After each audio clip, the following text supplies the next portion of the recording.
आज के इस वीडियो में मैं आप सबसे बात करूंगा एसएससी सीजीएल 2023 के विषय में कि एनसेट की आने के बाद आप सबका कट ऑफ क्या हो सकता है। आपका जो पूरा एग्जाम कंडक्ट कराया गया था उसमें आपका सबसे हार्ड शिफ्ट कौन सा है, सबसे इजी शिफ्ट कौन सा है, नॉर्मलाइजेशन में किस शिफ्ट का सबसे ज़्यादा फायदा हो सकता है, उसके साथ साथ नॉर्मलाइजेशन से पहले का कट ऑफ क्या होगा और नॉर्मलाइजेशन के बाद का कट ऑफ क्या होगा, यानी कि आप सबका रॉ मार्क कितना हो तो आप सभी लोग टियर 2 की तैयारी कर सकते हैं। आज के इस वीडियो में मैं इन सभी टॉपिक के विषय में आप सबसे बात करूंगा, तो मैं उम्मीद करता हूं कि आप सभी लोग इस वीडियो को लास्ट तक जरूर देखेंगे। दोस्तों, यदि आप सबको यह वीडियो अच्छा लगे तो आप सभी लोग इस वीडियो को लाइक कर सकते हैं। अपने दोस्तों के साथ इस वीडियो को शेयर करना ना भूलें। दोस्तों, सबसे पहले मैं आप सबसे बात करना चाहता हूं, आपका जो पूरा एग्जाम हुआ है इसमें आपका हार्ड शिफ्ट कौन सा है, इजी शिफ्ट कौन सा है, हार्ड शिफ्ट का एवरेज स्कोर कितना है और इजी शिफ्ट का एवरेज स्कोर कितना है, जिससे हमको अंदाज़ा लग जाए कि नॉर्मलाइजेशन में आपका कितना फ़ायदा होगा, किस शिफ्ट वालों को नॉर्मलाइजेशन में ज़्यादा फ़ायदा हो सकता है। क्योंकि आप सबको पता होगा जो आपका सबसे ज़्यादा हार्ड शिफ्ट होगा उसमें नॉर्मलाइजेशन में अधिक नंबर मिलेंगे और जो आपका इजी शिफ्ट होगा उसमें नॉर्मलाइजेशन में नंबर माइनस भी होंगे। तो सबसे पहले मैं इसी विषय पे आप सबसे बात करूंगा कि आपका सबसे ज़्यादा हार्ड शिफ्ट कौन सा है और उसमें एवरेज स्कोर कितना है। तो सबसे पहले मैं आपको बताऊंगा हार्ड शिफ्ट के विषय में कि आपका हार्ड शिफ्ट कौन सा है। दोस्तों, यदि हार्ड शिफ्ट की मैं बात करूं तो अभी तक जो सबसे ज़्यादा हार्ड शिफ्ट माना गया है वो आपका 26/7/2023 का फर्स्ट शिफ्ट माना गया है, जिसमें बच्चों का एवरेज स्कोर 105 के आसपास है। यानी कि 26/7/2023 का फर्स्ट शिफ्ट आपके एसएससी सीजीएल 2023 के टियर 1 में अभी तक सबसे ज़्यादा हार्ड शिफ्ट है। और ये पूरा डाटा जो है ये रैंक आईक्यू के डाटा के आधार पर लिया गया है। अगर आप रैंक आईक्यू की साइट पे जाएंगे तो वहाँ पर भी आपको यह पूरा डाटा मिल जाएगा। आप वहाँ से भी जाकर के इस पूरे डाटा को देख सकते हैं। वहाँ पे जैसे जैसे बताया गया है एग्जैक्ट इस वीडियो में भी मैं आप सबको बता रहा हूँ। अगर हम देखें अभी तक जो आपका सबसे ज़्यादा हार्ड शिफ्ट है वो आपका 26/7/2023 का फर्स्ट शिफ्ट है, जिसमें बच्चों का एवरेज स्कोर 105 के आसपास है। और उसके पास जो आपका सेकंड सबसे हार्डेस्ट शिफ्ट है वो आपका 26/7/2023 का है। 26/7/2023 का चौथा शिफ्ट है, जिसमें बच्चों का एवरेज स्कोर 111 के आसपास है। उसके बाद आपका 28/7/2023 का थर्ड शिफ्ट है, जिसमें बच्चों का एवरेज स्कोर 112 के आसपास है। उसके बाद आपका 19/7/2023 का चौथा शिफ्ट है, इसमें बच्चों का एवरेज स्कोर 114 के आसपास है। उसके बाद आपका 14/7/2023 का थर्ड शिफ्ट है, इसमें बच्चों का एवरेज स्कोर 114 के आसपास है। उसके बाद आपका 19/7/2023 का सेकंड शिफ्ट है, इसमें बच्चों का एवरेज स्कोर 115 के आसपास है। उसके बाद आपका 14/7/2023 का चौथा शिफ्ट है, इसमें बच्चों का एवरेज स्कोर 115 के आसपास है। उसके बाद आपका 18/7/2023 का चौथा शिफ्ट है, इसमें बच्चों का एवरेज स्कोर 117 के आसपास है। उसके बाद आपका 18/7/2023 का चौथा शिफ्ट है, जिसमें बच्चों का एवरेज स्कोर 117 के आसपास है। उसके बाद आपका 25/7/2023 का चौथा शिफ्ट है, इसमें बच्चों का एवरेज स्कोर 117 के आसपास है। और उसके बाद आपका 17/7/2023 का चौथा शिफ्ट है, इसमें भी बच्चों का एवरेज स्कोर 117 के आसपास है। दोस्तों, आप यहाँ पे देख सकते हैं ये आपके 10 सबसे हार्ड शिफ्ट हैं। आपका जो पूरा एग्जाम हुआ है एसएससी सीजीएल 2023 का, उसमें आपके 10 सबसे हार्ड शिफ्ट आपके यही हैं। ये जो पूरा डाटा है मैं आपको पहले भी बता दिया हूँ कि रैंक आईक्यू के आधार पर लिया गया है, तो आप वहाँ से भी जाकर के इस पूरे डाटा को देख सकते हैं। रैंक आईक्यू के हिसाब से जो आपका 10 सबसे हार्ड शिफ्ट है वो यही है। अब मैं आपसे बताना चाहता हूं कि आपका जो सबसे ज़्यादा इजी शिफ्ट है वो कौन सा है। अगर मैं इजी शिफ्ट की बात करूं तो आपका जो 18/7/2023 का सेकंड शिफ्ट है ये अभी तक का सबसे ज़्यादा इजी शिफ्ट माना गया है। और इसमें बच्चों का जो एवरेज स्कोर है वो 128 के आसपास है। आपका आप यहाँ पे देख सकते हैं 26/7/2023 का फर्स्ट शिफ्ट सबसे ज़्यादा हार्ड शिफ्ट है, इसमें बच्चों का एवरेज स्कोर 105 है। और 18/7/2023 का सेकंड शिफ्ट ये सबसे ज़्यादा आसान शिफ्ट है, इसमें बच्चों का एवरेज स्कोर 128 के आसपास है।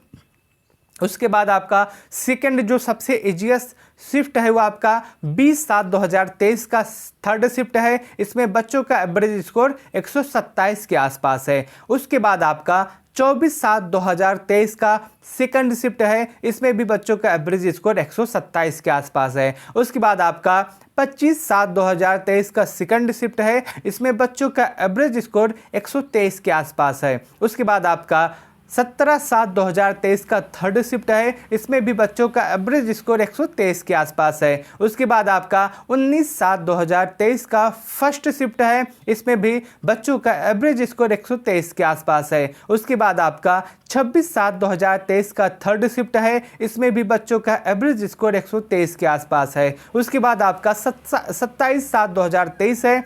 27/7/2023 का थर्ड शिफ्ट इजी शिफ्ट है। इसमें भी बच्चों का एवरेज स्कोर 123 के आसपास है। उसके बाद आपका 27/7/2023 का फर्स्ट शिफ्ट है। इसमें भी बच्चों का एवरेज स्कोर 122 के आसपास है। उसके बाद आपका 17/7/2023 का फर्स्ट शिफ्ट है। इसमें बच्चों का एवरेज स्कोर 121 के आसपास है। दोस्तों आप यहाँ पे देख सकते हैं या पूरा डाटा देख सकते हैं। इसमें मैंने आपको बता दिया है कि आपका जो सबसे ज़्यादा इजी शिफ्ट है वो कौन सा है और आपका सबसे ज़्यादा हार्ड शिफ्ट है वो कौन सा है। आप यहाँ पे देख सकते हैं ये जो पूरा डाटा है यहाँ पे आपका ये सबसे ज़्यादा इजी शिफ्ट है और यहाँ पे आप देख सकते हैं ये आपका अभी तक जो पूरा एग्जाम हुआ है उसमें सबसे ज़्यादा इजी शिफ्ट ही है। ये आपका हार्ड शिफ्ट है, ये आपका इजी शिफ्ट है। आप यहाँ पे देख सकते हैं। दोस्तों मैं आपको बताना चाहता हूं कि आपका जो एग्ज़ाम होगा उसमें जो नॉर्मलाइजेशन होगा वो आपका जो सबसे ज़्यादा हार्ड शिफ्ट है उसमें नॉर्मलाइजेशन में ज़्यादा नंबर मिलेंगे। जो आपका हार्ड शिफ्ट है उसमें नॉर्मलाइजेशन में ज़्यादा फ़ायदा मिलने वाला है और जो आपका इजी शिफ्ट है उसमें नॉर्मलाइजेशन में नंबर कम भी हो सकते हैं। अगर मैं बात करूँ जो आपका सबसे ज़्यादा हार्ड शिफ्ट है उसमें नॉर्मलाइजेशन में आप यहाँ तक मान सकते हैं कि 15 से 18 नंबर का फ़ायदा हो सकता है। जो आपका इजी शिफ्ट है उसमें 4 से 5 नंबर का नुकसान उठाना पड़ सकता है। और जो आपका ना तो हार्ड शिफ्ट है ना तो इजी है, बीच में है, उसमें आप देखेंगे कि 4 से 5 नंबर का फ़ायदा हो सकता है। जो आपका सबसे ज़्यादा इजी शिफ्ट है माइनस उसी में होगा, बाकी लगभग सबका नॉर्मलाइजेशन में जो मार्क होगा वो प्लस में ही होने वाला है। अब मैं बात करूंगा कि आपके एग्जाम का कट ऑफ कितना जा सकता है। दोस्तों आप सबने बहुत ही बार पूछा है कि कट ऑफ के विषय में बताइए। मैं आपको कट ऑफ बताना चाहता हूं कि आंसर की आने के बाद आप सबका कट ऑफ क्या हो सकता है। दोस्तों मैं आपको जो कट ऑफ बताऊंगा वो नॉर्मलाइजेशन के पहले का कट ऑफ बताऊंगा, उसके साथ साथ यह भी बताऊंगा कि नॉर्मलाइजेशन के बाद का कट ऑफ क्या हो सकता है, यानी कि आपका रो मार्क कितना हो तो आप सभी लोग टियर 2 की तैयारी कर सकते हैं। सबसे पहले मैं आपको बताऊंगा कि आपका रो मार्क कितना हो तो आप सभी लोग अभी से टियर 2 की तैयारी शुरू कर दें। अगर आपका स्कोर इससे 2 या 3 नंबर कम भी बन रहा होगा तब भी आप सभी लोग तैयारी शुरू कर सकते हैं। मान लीजिए आपका एग्जाम हार्ड शिफ्ट में है और आपका जो स्कोर है इससे कम बन रहा है, तब भी आप सभी लोग टियर 2 की तैयारी शुरू कर दें, क्योंकि आपका एग्जाम यदि हार्ड शिफ्ट में होगा तो आपको नॉर्मलाइजेशन में ज़्यादा फायदा होगा। अगर मैं बात करूं यदि आप यूआर हैं और आपका स्कोर 123 ±3 है तो आप सभी लोग सेफ हैं, आप सभी लोग टियर 2 की तैयारी शुरू कर सकते हैं। यदि आप ओबीसी हैं और आपका स्कोर 120 ±3 है तो आप बिल्कुल सेफ हैं। यदि आप ईडब्ल्यूएस हैं और आपका स्कोर 115 ±3 है तो आप बिल्कुल सेफ हैं। यदि आप एससी हैं और आपका स्कोर 108 ±3 है तो आप सेफ हैं। और यदि आप एसटी हैं और आपका स्कोर 100 ±3 है तो आप बिल्कुल ही सेफ रहने वाले हैं। मैं आपको फिर से बता देता हूं, यदि आपका एग्जाम हार्ड शिफ्ट में हुआ है और आपका स्कोर इससे 2 या 3 नंबर कम है तब भी आप अपने टियर 2 की तैयारी शुरू कर सकते हैं। अब मैं बात करता हूं कि नॉर्मलाइजेशन के बाद आपका कट ऑफ क्या हो सकता है, क्योंकि आप सबको पता होगा कि आपके एग्जाम में जो नॉर्मलाइजेशन होगा उसमें आराम से 10 से 15 नंबर जो हार्ड शिफ्ट है उसको मिल सकता है और जो आपका मीडियम वाला शिफ्ट है उसको 4 से 5 नंबर 6 नंबर का नॉर्मलाइजेशन मिल सकता है और जो आपका इजी शिफ्ट है उसमें नंबर कम भी होंगे। अब मैं बात करूंगा नॉर्मलाइजेशन के बाद आपका कट ऑफ क्या रह सकता है। दोस्तों यदि आप यूआर हैं और नॉर्मलाइजेशन के बाद आपका स्कोर 130 से 135 के आसपास है तो आप बिल्कुल सेफ रहने वाले हैं। यदि आप ओबीसी हैं और आपका स्कोर 125 से 130 के आसपास है तो आप बिल्कुल सेफ रहने वाले हैं। यदि आप ईडब्ल्यूएस हैं और आपका स्कोर 120 से 125 के आसपास है तो आप बिल्कुल सेफ हैं। यदि आप एससी हैं और आपका स्कोर 110 से 115 नंबरों के आसपास है तो आप सेफ हैं। यदि आप एसटी हैं और आपका स्कोर 105 से 110 नंबरों के आसपास है तो आप सेफ हैं। मेरे अकॉर्डिंग जो मैंने अभी तक एनालिसिस किया है, बहुत सारे बच्चों से बात की है, बहुत सारे वीडियो के कमेंट सेक्शन में जो मैंने कमेंट देखा है उसके हिसाब से आपका जो कट ऑफ है इस बार इसी के आसपास रहने वाला है। यदि आपका स्कोर इतने नंबरों के आसपास है तो आप इस बार बिल्कुल भी सेफ रहने वाले हैं। मैं उम्मीद करता हूं कि आपको यह पूरा एनालिसिस अच्छा लगा होगा, या पूरा वीडियो अच्छा लगा होगा। यदि आपको यह वीडियो अच्छा लगा हो तो आप सभी लोग इस वीडियो को लाइक कर सकते हैं, अपने दोस्तों के साथ इस वीडियो को शेयर कर सकते हैं।